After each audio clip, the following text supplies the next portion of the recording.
আসসালামু আলাইকুম, welcome back to my channel. আর আজকে আমি ভ্যানিলা আইসক্রিম দিয়ে কফি তৈরি করে দেখাবো। এই জন্য আমি একটা ভ্যানিলা কাপ আইসক্রিম নিয়েছি আর সাথে নিয়েছি একটা 5 টাকা দামের মিনি কফি। তো এটা দিয়ে আমি আজকে আপনাদেরকে তৈরি করে দেখো, খুব মজার একটা কফি। তো চলুন দেখে নিই আমি এটা কীভাবে তৈরি করব। আর প্রথমে আমি এখন একটা প্যানে আইসক্রিমটা দিয়ে নিব।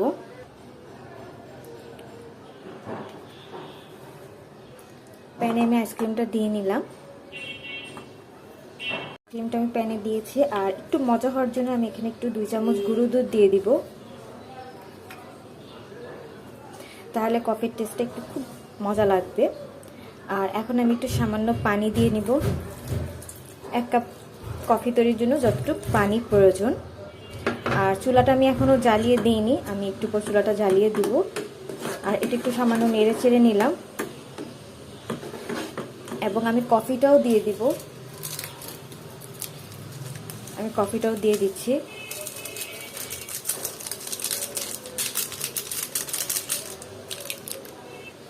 আর এখন দিয়ে দিব হচ্ছে পরিমাণ মতো চিনি। চিনিটা আপনাদের পছন্দ মতো দিবেন। আমি এখানে 2 থেকে 3 চামচের মতো অল্প একটু দিয়ে নিলাম। আর এই সবগুলো উপকরণ আমি এখন খুব সুন্দর করে মিক্স করে নিব। আর এটা মিক্স হয়ে গেলে আমি একটা কাপে সার্ভ করে আপনাদের দেখাবো মজাদার ভ্যানিলা আইসক্রিম দিয়ে কফি। আর রেসিপিটি যদি ভালো লাগে তারা অবশ্যই আমার রেসিপিটি ফলো করে বাসায় ট্রাই করবেন। আর যদি এটা কফিটা যদি একটু কম হয়ে যায় তাহলে আপনারা চাইলে আরেক প্যাকেট কফি অ্যাড করতে পারেন। আমার কাছে মনে হচ্ছে এটা হালকা হয়ে যাবে, তো আমি আরেক প্যাকেট কফি অ্যাড করব। তো তার জন্য আমি আরেকটা কফি অ্যাড করে দিলাম, তাহলে কফিটা একটু মজার হবে। আর এটাকে এখন আমি আবার একটু নেড়ে চেড়ে দিলাম। কয়েকটা বলক আসলে এটা আমি একটা কাপে তুলে আপনাদেরকে দেখাবো। দেখুন এখন কিন্তু কালারটা একটু বেশ কফি কফি কালার চলে আসছে।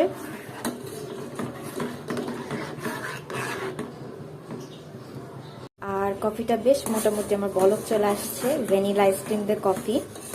তো এটা একটা সার্ভিং কাপে আমি তুলে দেখাবো। আর ঘ্রাণটা খুব দারুণ একটা স্মেল, মানে দুইটা ফ্লেভার মিলে একটা হলো। ভ্যানিলার ফ্লেভারটাও আসতেছিল, আবার কফিটারও ফ্লেভার আসছিল। আর রেসিপিটি ভালো লাগলে অবশ্যই লাইক শেয়ার কমেন্ট করবেন।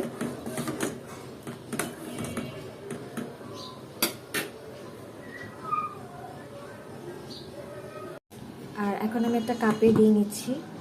কফিটা আমার রেডি। আর এটা দারুণ একটা স্মেল চলে আসছে। ওফ,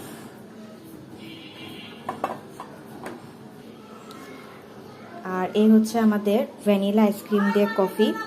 আর এটা খেতে যেরকম ভালো লাগছে আমার কাছে বলার মতো না। অবশ্যই বাসায় ট্রাই করবেন।